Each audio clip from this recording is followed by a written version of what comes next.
नमस्कार दोस्तों, कैसे हैं आप लोग। उम्मीद है आप सभी अच्छे होंगे। हाइड्रोजन बम को लेकर राहुल गांधी ये दावा कर रहे हैं कि इस बार जो वो सबूत पेश करने वाले हैं उससे प्रधानमंत्री नरेंद्र मोदी की सांसदी भी खतरे में आ सकती है। लोग तो तख्ता पलट की बातें भी कर रहे हैं। राहुल गांधी पुख्ता सबूत दे रहे हैं तो दूसरी तरफ उन्हीं के खिलाफ देशद्रोह का मुकदमा दर्ज हो रहा है और कांग्रेस पार्टी अविश्वास प्रस्ताव लेकर आ रही है। तो क्या भारतीय जनता पार्टी बौखलाहट में राहुल गांधी को जेल भेजने की तैयारी कर रही है? इस पर बात करेंगे। प्रियंका हमारे साथ मौजूद है। प्रियंका, बहुत बहुत स्वागत है आपका। प्रियंका, एक तरफ तो राहुल गांधी हाइड्रोजन बम फोड़ने की बातें कर रहे हैं और दूसरी तरफ हम देख रहे हैं कि उन्हीं के खिलाफ देशद्रोह का मुकदमा दर्ज होने की बातें निकलकर सामने आ रही। क्या है मामला, जरा हमारे दर्शकों को बताइए। बहुत संगीन मामला है हिमांशु, और अपने आप में बहुत बड़ी बात है कि नेता प्रतिपक्ष पर देशद्रोह का मुकदमा लगा दिया जाए। आपको बता दें, जब से राहुल गांधी ने हाइड्रोजन बम को लेकर खुलासा किया है, सस्पेंस बढ़ाया है, उसके बाद से लगातार भारतीय जनता पार्टी टेंशन में नजर आ रही है। राहुल गांधी ने साफ साफ कह दिया है कि इस बार इतने पक्के सबूत पेश करूंगा कि कोई संदेह नहीं कर पाएगा। राहुल गांधी का कहना है कि उनके पास पक्के सबूत मौजूद हैं। अब क्या है ये पक्के सबूत, और इन पक्के सबूतों के बाद मोदी सरकार का क्या होगा? कई तरह के सवाल खड़े होते हैं। फिलहाल इन सवालों के बीच प्रधानमंत्री नरेंद्र मोदी भारी टेंशन में दिखाई दे रहे हैं। दावा तो यह भी किया जा रहा है कि मोदी जी की सांसदी खतरे में पड़ सकती है। एक तरफ प्रधानमंत्री नरेंद्र मोदी के संसदीय क्षेत्र वाराणसी में वोट चोरी की धांधली की खबरें निकलकर सामने आ रही हैं। दावा किया जा रहा है कि राहुल गांधी पक्के सबूत दिखाने वाले हैं। वहीं दूसरी तरफ मैं आपको बता दूं हिमांशु, सूत्रों के हवाले से दावा यह भी किया जा रहा है कि महाराष्ट्र और कर्नाटक के बाद राहुल गांधी हाइड्रोजन बम जो फोड़ेंगे उसमें हरियाणा को लेकर बड़ा खुलासा करने वाले हैं। हरियाणा में आप जानते हैं कि जितने भी सर्वे निकलकर सामने आए, गोदी मीडिया ने भी जो सर्वे चलाए उसमें कांग्रेस को जीत दी गई, कांग्रेस को बढ़त मिली, लेकिन फिर भी नतीजे उलट निकलकर सामने आए। अगर नतीजों की बात की जाए तो हरियाणा में जो परसेंटेज है उसमें 1% का भी वोटिंग में अंतर नहीं है, लेकिन सीटों में 11 का अंतर है। अब ये अंतर कहां से आया और इस अंतर के पीछे कितना बड़ा खेल हुआ है, इसको लेकर राहुल गांधी हाइड्रोजन बम के तहत बड़ा धमाका करने की तैयारी पूरी कर चुके हैं। आपको बता दें कि इसी तैयारी से गृह मंत्री अमित शाह से लेकर पूरी भारतीय जनता पार्टी बौखला रही है। पहले आप जानते हैं कि किस तरीके से पहली बार गृह मंत्री अमित शाह निकलकर सामने आए और एसआईआर पर अपना बयान दिया। यहां तक कह दिया कि राहुल गांधी ने जो यात्रा निकाली है ये वोटर अधिकार यात्रा नहीं है, ये घुसपैठिया बचाओ अधिकार यात्रा है। मतलब घुसपैठिया अगर राहुल गांधी बचा रहे हैं तो आप क्या कर रहे हैं? आप देश के गृह मंत्री हैं, अगर वो घुसपैठियों को संरक्षित कर रहे हैं तो एक्शन लीजिए। फिलहाल अमित शाह के पास एक्शन लेने के लिए कोई सबूत नहीं है। वहीं दूसरी तरफ राहुल गांधी पुख्ता सबूत होने के दावे कर रहे हैं। आपको बता दें हिमांशु, यहाँ पर बात सिर्फ अमित शाह की नहीं है, पूरा का पूरा सिस्टम राहुल गांधी के खिलाफ खड़ा कर दिया गया है। एक तरफ राहुल गांधी हाइड्रोजन बम फोड़ने की तैयारी में है, वहीं दूसरी तरफ गिरिराज सिंह जो कि केंद्रीय मंत्री है, उनका बयान तक निकलकर सामने आया है कि राहुल गांधी देश में गृह युद्ध करवाना चाहते हैं, नक्सलवाद की राह पर चल पड़े हैं राहुल गांधी। मतलब नेता प्रतिपक्ष को लेकर कैसे बयान दिए जा रहे हैं, और अगर वो नक्सलवादी हैं और गृह युद्ध करवाना चाहते हैं तो गृह मंत्री क्या कर रहा है? कई तरह के सवाल खड़े होते हैं। फिलहाल इन सवालों के बीच राहुल गांधी को गृह मंत्री अमित शाह की तरफ से खुली चेतावनी दी गई है।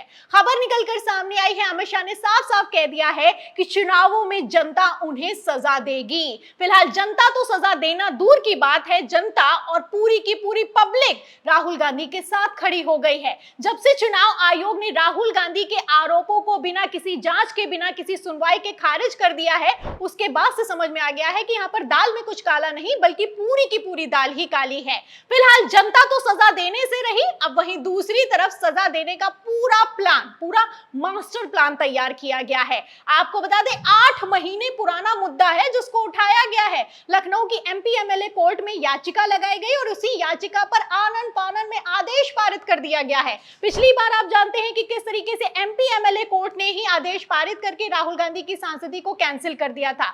अब वही कुछ खेल एक बार फिर से होता हुआ नजर आ रहा है, क्योंकि इस बार बात प्रधानमंत्री नरेंद्र मोदी की सांसदी पर आई है तो गृह मंत्री अमित शाह किसी तरह का कोई रिस्क लेने के लिए तैयार नहीं है।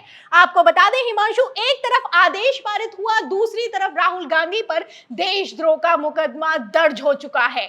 अब देशद्रोह का मुकदमा लगाया मतलब कि अगर गिरफ्तारी भी हो जाए तो जमानत आसानी से ना मिले। तो राहुल गांधी के हाइड्रोजन बम में कुछ तो ऐसा है जिससे भारतीय जनता पार्टी टेंशन में नजर आ रही है। फिलहाल जिस तरीके से राहुल गांधी को टारगेट किया जा रहा है, देश के नेता प्रतिपक्ष पर देशद्रोह का मुकदमा दर्ज हो गया है, ऐसे हालातों में जब हिमांशु हाइड्रोजन बम का धमाका होगा तो कुछ बड़ा खुलासा होने वाला है। हिमांशु। बिल्कुल प्रियंका, राहुल गांधी के हाइड्रोजन बम को लेकर इतनी चर्चा हो रही है अभी से, सोचिए अभी वो फूटा नहीं हो, फूटेगा तो क्या होगा देखते हैं। हम दूसरी तरफ देख रहे हैं कि मेघालय में जिस तरह से 12 में से 8 मंत्री इस्तीफा देकर चले जाते हैं, उड़ीसा में अविश्वास प्रस्ताव कांग्रेस पार्टी लेकर आई गई है। कहा यह जा रहा है मुख्यमंत्री चेंज हो सकता है। कहां का मुख्यमंत्री चेंज हो सकता है, क्या हो सकता है, जरा बताइए उसके बारे में। सोशल मीडिया पर दावा किया जा रहा है हिमांशु की मुख्यमंत्री बदलने वाला है। इंडिया गठबंधन का एक अकाउंट भी है, उससे ट्वीट किया गया और उसमें लिखा हुआ है कि सूत्रों के हवाले से बड़ी खबर है कि मुख्यमंत्री बदलेगा। अब कहां का मुख्यमंत्री बदलेगा ये फिलहाल देखना होगा। आपको बता दें इन सबके बीच उड़ीसा में कांग्रेस ने अविश्वास प्रस्ताव का नोटिस दे दिया है जिसने तहलका मचा दिया है, क्योंकि उड़ीसा में आप जानते हैं कि किस तरीके से नवीन पटनायक को साइड किया गया और नवीन पटनायक वैसे भी खार खाए बैठे हैं। बेचारे नवीन पटनायक राज्यसभा में 7 सांसद होने के बावजूद भी उपराष्ट्रपति चुनाव में वोटिंग नहीं कर पाए। तो भारतीय जनता पार्टी नवीन पटनायक पर कितना दबाव बना रही है आप अच्छे से जानते हैं। प्रधानमंत्री नरेंद्र मोदी ने खुद नवीन पटनायक को फोन किया और इस फोन को लेकर दावा यह किया जाता है कि कहा गया कि आपके सांसद वोट नहीं करेंगे, तो सांसदों ने वोट नहीं किया। फिलहाल मैं आपको बता दूं हिमांशु, जो वोट चोरी के आरोप राहुल गांधी ने लगाए हैं इसको भी बीजेडी ने सपोर्ट कर दिया है।